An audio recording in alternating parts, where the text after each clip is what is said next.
Hey YouTube, this is an update. We have an update on the Madaline Soto case. Now this case has been heartbreaking with the different type of information that we've been receiving and just the different speculation of like everything that has been reported.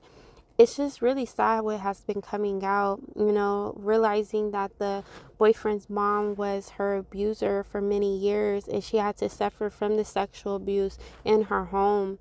It's just really sad that her mother wasn't able to protect her and that no one was able to see the signs of her abuse, and her predator was given unlimited access to her, and it's just really sad for her because she had just turned 13, and she was going to go into her teenage years and start living her life and really exploring who she is as a person. But that was cut short due to her mother being just foul and just not protecting her and allowing this boyfriend of her to abuse her daughter. Like, it's just the weirdest stuff that I've just been seeing over and over. It's just like the same case but different people. It's just really sad.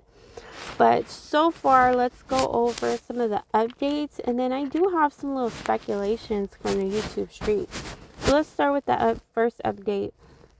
So Madeline had her funeral on March 6th of this year.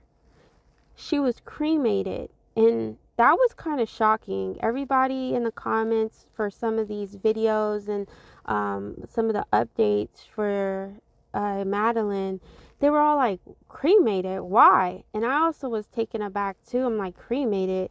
Normally, I think cremation, maybe someone that's older, not a child. Usually, you just, you bury the child. But I guess to each its own. I mean, it is a preference, but the cremation of Madaline in this particular case, just because it's still under investigation and it's being assumed that there was foul play, it just came off really creepy and in bad taste. It really makes her mom look bad, because why would you cremate your daughter's body when there is an investigation going on?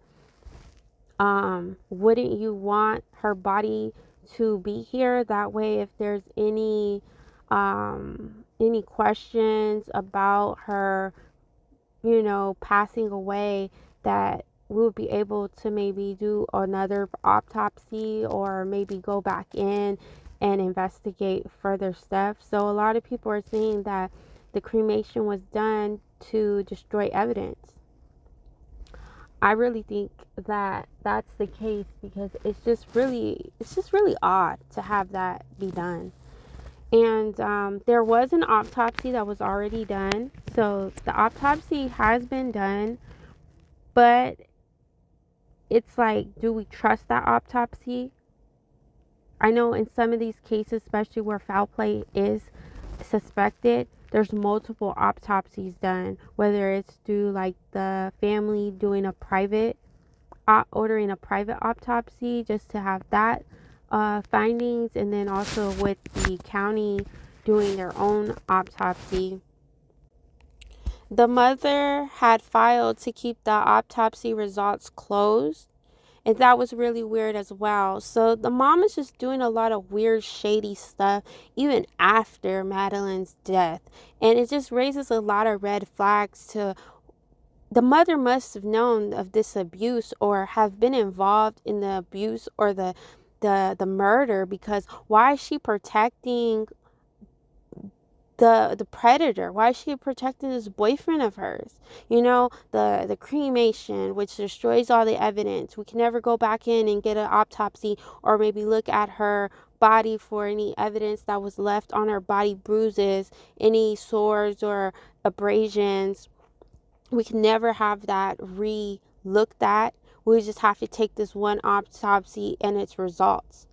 And it's been thought that or it's believed that when the court proceedings happen, that is when we'll see what the autopsy results are and what the cause of death is. So, we have to wait until the full investigation and the charges in the court presents the autopsy results. And it's just really odd. The mom is just, I don't trust her at this point. Like, we've been side eyeing her from the beginning, but now it's just confirmation that she's up to something. She's trying to hide something, and it's either she's trying to cover for her boyfriend or she's covering for her boyfriend and herself.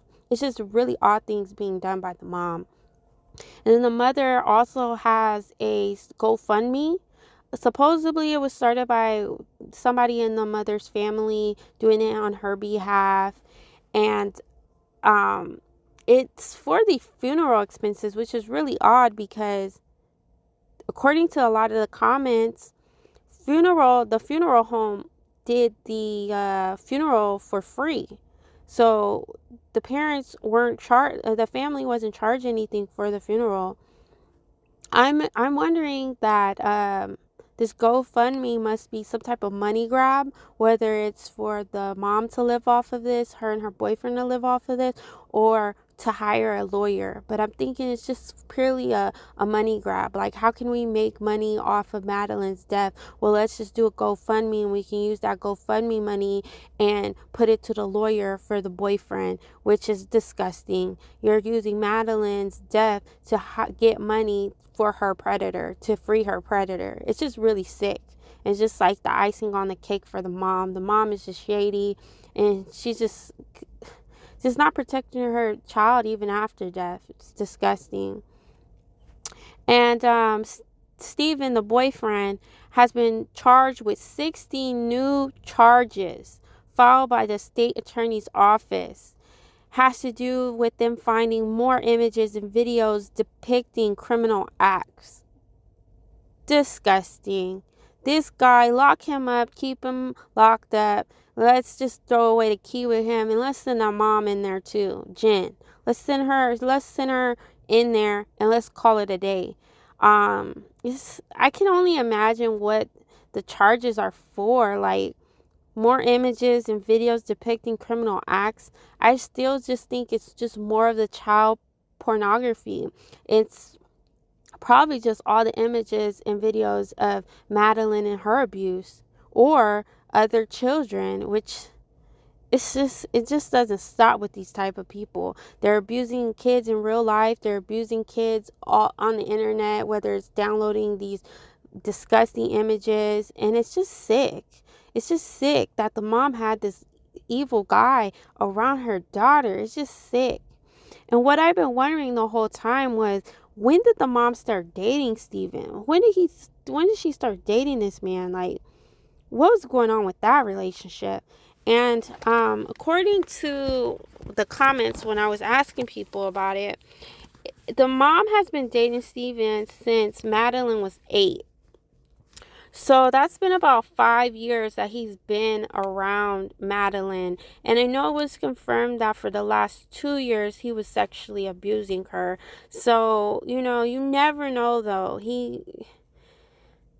It's just exhausting, like, reading these details. But I want to know, did the mom know that Steven was being abusive towards her daughter? And is that why she was comforting him in that interview that they did? Because I saw the clip again of the interview, and she's kind of like consoling him. And it's just really odd for her to act that way when her daughter is missing. It would be more of, I want to find my daughter, than I'm comforting my boyfriend. So is she comforting him because she knows that he killed her? It's just, I'm just going to say it again. It's just odd. The mom is a very strange person. And it's also been noted that the mom keeps referencing him as Madaline's stepfather, and they weren't married. So is she using that reference to kind of like soften the blow and show like they were a family, and that there's no way he could abuse Madaline because that was her stepfather and he loved her and he was help raising her?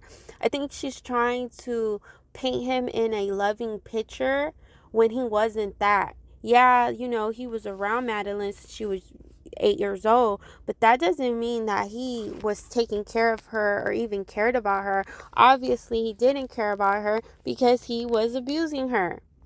Another thing I believe is that the the boyfriend targeted the mom, because sometimes these guys will target the moms because they know that the moms have these children or a child, and that it's kind of an easy target if they date the mom, because maybe she's working, and while she's out at work they can go ahead and abuse a child. So I really think that this is all calculated, or that it has came out that there's some speculation that people are making that the mom was abusing the daughter as well.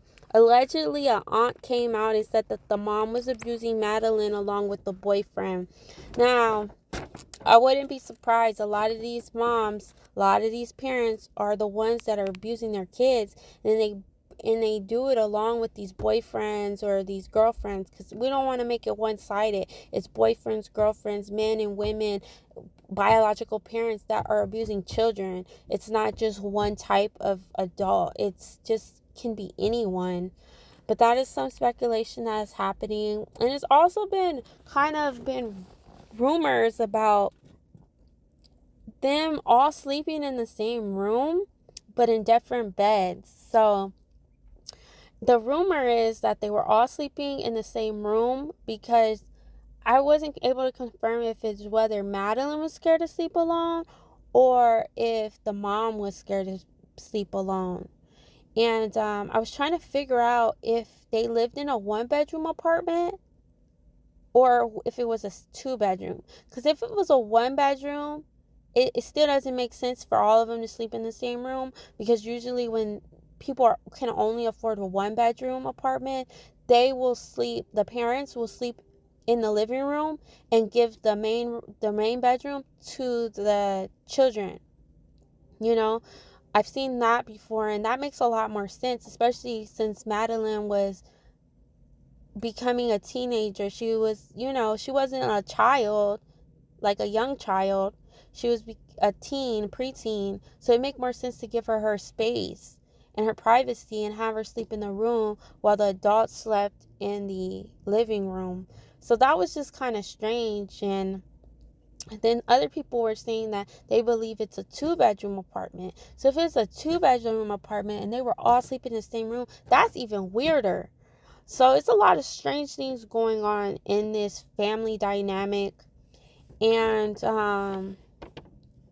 there was a friend that came out and said that the mother, Jen, was bipolar, severe bipolar.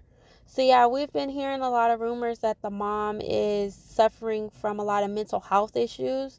And I guess that would make sense and that would explain the odd behavior.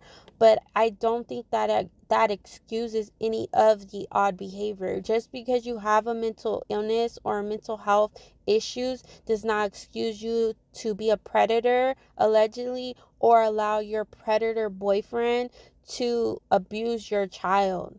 That doesn't excuse any of it, but I wouldn't be surprised if the mom did have some type of severe mental health issues.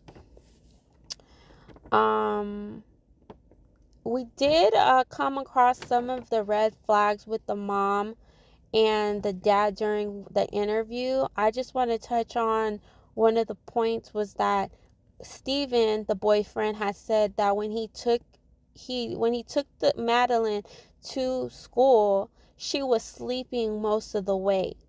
That was a red flag, because the authorities believe that Madaline was in fact caught on video in the passenger seat of the boyfriend's car, dead. But he was trying to make it seem as though she was alive in the passenger seat.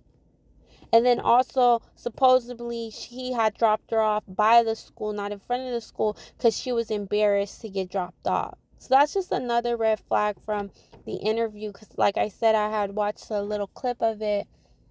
And it's just like red flags just going off, off, off, off. And another red flag was that when she celebrated her 13th birthday, the mother was not there.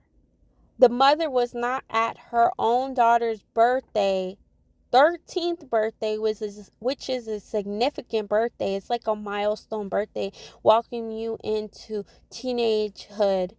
And the mother was not there. Apparently, the mother had to work. But that still doesn't make sense. Why would the mother not be there? You know, if she had to work and wasn't able to take the day off, which is really odd, she should be able to request a day in advance. And why wouldn't she request the day off to be at her daughter's 13th birthday? But I think that was another red flag. Like, why wouldn't she be there? Or why wouldn't the mom, if she really had to work, because some of these jobs are really strict, if the mom really had to work that day, why didn't she just reschedule the party for another day, maybe on her day off, or maybe later on in the day after she got out of work? So it just shows you that the mother is just disconnected and does not care about Madaline. She was not there for her birthday. And then another detail we have found out is that Steven used to work at Disney World, and the mother used to work there too. I think she was more of like on the vacation planner side, but Steven was actually at like the attractions, greeting people and welcoming them into certain attractions. Another thing that was rumored to Another rumor is that there were multiple firearms in the home that were owned by Steven, the boyfriend. So it could be that he did have these firearms in the home, and that Madaline was aware that there were guns in the home, and maybe that was kept to threaten her from telling about her abuse, or threatening her to stay in the home and not run away or let anybody from school know or any of her friends or family members know. It's just that threat of, if you tell, if you leave, I'll shoot you. That has to be the most scariest thing ever, to be being abused and being threatened at the same time. I mean, this is all alleged, but I can only imagine what that little girl was going through, being in her home, being abused, being trapped, and possibly being scared of being shot at any time if she were to ever tell what was going on in the home. So yeah, that is the update so far. I really would like the police to look into what the mother's involvement was with this case, because there's a lot of red flags going on about the mother. I believe that the mother was involved in some type of way, whether she was involved into the sexual abuse, whether she was involved with allowing the sexual abuse to continue or to even happen in the first place. And the mother must be involved with the murder, or at least covering up the murder, because how she's acting, it's just very suspicious, and she seems very sympathetic to the boyfriend of hers, and it's just really odd that she would have so much sympathy towards him in such a crucial case. Like, your daughter is missing. Well, that first interview she did, the daughter was missing at that time, but now your daughter has passed away, and you still have sympathy for this man. She must know deep down inside that he is the reason for her daughter's death, and she might even be the reason as well. So I'm just going to keep an eye on this. If you guys don't hear of any updates, let me know. If I hear any updates, I'll go ahead and make another video. I'm out. Peace.